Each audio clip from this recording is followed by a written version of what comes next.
Chers auditeurs, bonjour. De retour au Parlement européen avec Virginie Joron, députée Rassemblement national. Virginie Joron, vous avez voulu parler aujourd'hui, revenir sur cette question des données européennes de santé, ce que vous appelez même une banque américaine des données de santé des Français. Est-ce que vous n'allez pas un peu trop loin quand même avec ces dénominations ? J'ai envie de dire non, parce que c'est la réalité. Quand on voit ce dossier de plus près, on voit que c'est Microsoft qui a mis la main sur nos données de santé, que ce soit au niveau national ou au niveau européen. Je vous rappelle qu'on a voté ce texte à Strasbourg au mois de décembre. Oui, c'est le 13 décembre. Le 13 décembre 2023.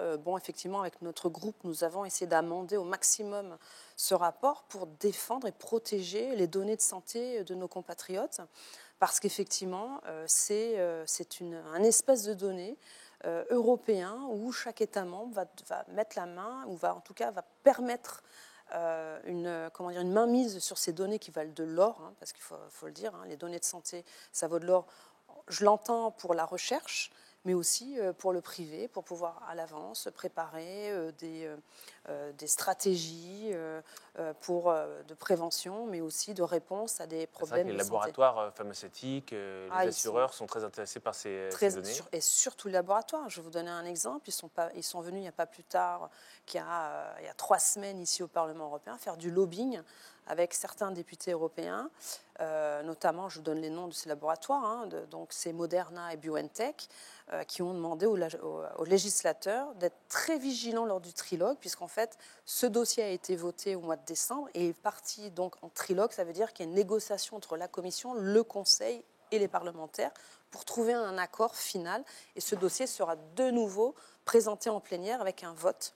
C'est-à-dire qu'il y a eu un premier vote et il y aura un deuxième vote final, on va dire, dans les semaines qui viennent. Dans les semaines qui viennent. Et comme ils le savent, comme ils connaissent encore mieux que nous ces procédures, ils ont dit, écoutez, alerte sur les données de santé notamment. Il y a eu un amendement qui est passé que nous avons soutenu, c'est que les patients doivent se prononcer si oui ou non les États peuvent mettre la main sur ces données. Et là, ils veulent supprimer cette notion de choix, ce qui est quand même grave.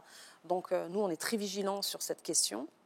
Et je rappelle, en fait, que ce dossier donc, européen, on avait déjà vu, nous, au niveau national, la problématique, puisque Microsoft, comme vous le savez, gérait nos données de santé au niveau national. C'est une question que j'avais posée à l'époque au secrétaire du numérique qui s'appelait Cédric O, quand la France avait la présidence du Conseil.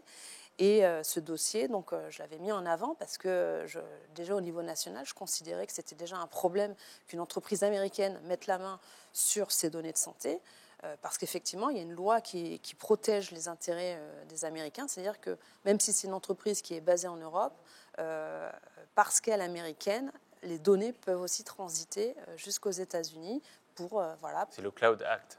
Voilà, exactement. Donc, c'est un dossier qu'on suit depuis un moment. Donc, au niveau national, on avait posé la question et je me souviens que Cédric O, à l'époque, c'était pendant la campagne des élections présidentielles et il ne voulait pas se prononcer. Parce qu'effectivement, dire aux Français... c'est 2021 ou quelque chose comme ça. Voilà, donc dire aux Français que finalement, la France n'est pas capable de gérer les données de santé de ses compatriotes, c'est quand même assez... grave, parce que ça veut dire la souveraineté, même au niveau d'une compétence qui est quand même nationale, la sécurité sociale, les données de santé, c'est un danger, j'ai envie de dire. Vu l'exploitation après du privé sur les données de santé, qui sont après revendues, peut-être des assureurs, des banquiers, ou une exploitation, on le voit bien, les données de santé, c'est important. Le secret médical, il a toujours existé. Pourquoi ? Pour protéger contre... D'ailleurs, ça s'appelle des données sensibles à la base. Pourquoi des données sensibles ? Parce que ça concerne un dossier médical, ça concerne la santé d'un individu qui peut après être discriminé, qui peut perdre un travail. Donc, c'est des données très sensibles et c'est pour ça que nous, on s'est battu lors de la mise en place de ce dossier avec certains amendements. Et donc, on va voir effectivement à l'occasion de ce trilogue comment protéger encore le choix du patient pour pas que les laboratoires mettent la main comme ça directement sur les données des patients. Et alors, au niveau cybersécurité, vous ne faites pas confiance à ces grandes entreprises pour gérer ce risque ? La cybersécurité, c'est un autre sujet. Effectivement, des attaques, on le voit, il y en a toujours. Là, on a vu la semaine dernière encore des attaques au niveau national. Bon, effectivement, et on soutient effectivement tous les logiciels et toutes toutes les normes qui pourraient encadrer la cybersécurité, parce que c'est une réalité. Là, le problème, c'est le marché des données de santé. C'est-à-dire que là, il y a une spéculation sur des données de santé. Et après, moi, je le vois autrement en plus, c'est qu'il y a une mise en place d'un passeport d'identité européen numérique dans lequel on pourra faire transiter des données de santé. Et l'exemple que nous avons eu avec le passeport sanitaire, le pass sanitaire, passeport sanitaire, moi, j'ai envie de dire que c'est un peu la même chose, puisque c'est ce qui nous a permis pour certains de continuer à aller d'un État à un autre, et puis aussi ça nous a permis d'en exclure de la société.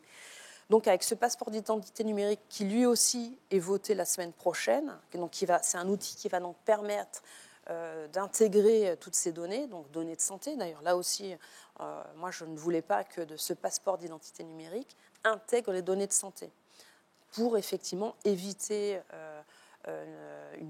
des attaques, donc effectivement des attaques, parce que là aussi c'était une des critiques des partenaires, qu'on appelle ça des stakeholders, des parties prenantes au dossier. Donc eux aussi ils ont des craintes autour de la protection des données et aussi de l'utilité par certains États membres de ces données pour, comme on l'a vu avec le passeport, discriminer, exclure ou favoriser des gens qui rentreraient dans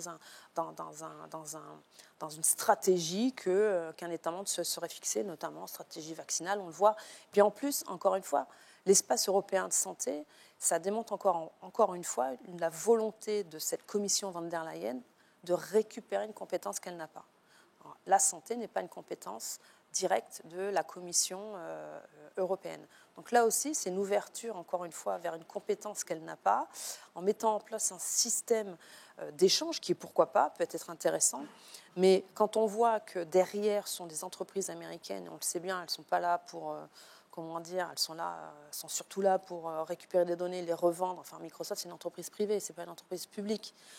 Donc, on voit bien que ça met en danger notre souveraineté et la protection des données des santé.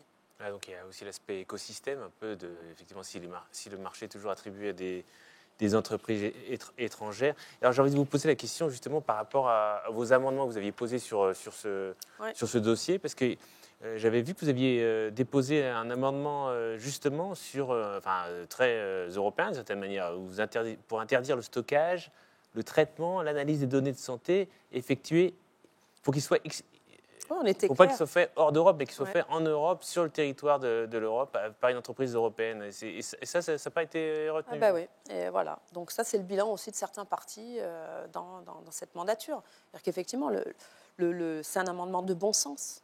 Eh bien, ça aussi, ça a été refusé. Donc, c'est pas grave, on le représentera lors de la prochaine plénière. Comme je vous l'ai dit, il y a ce trilogue et après, il y aura un vote final.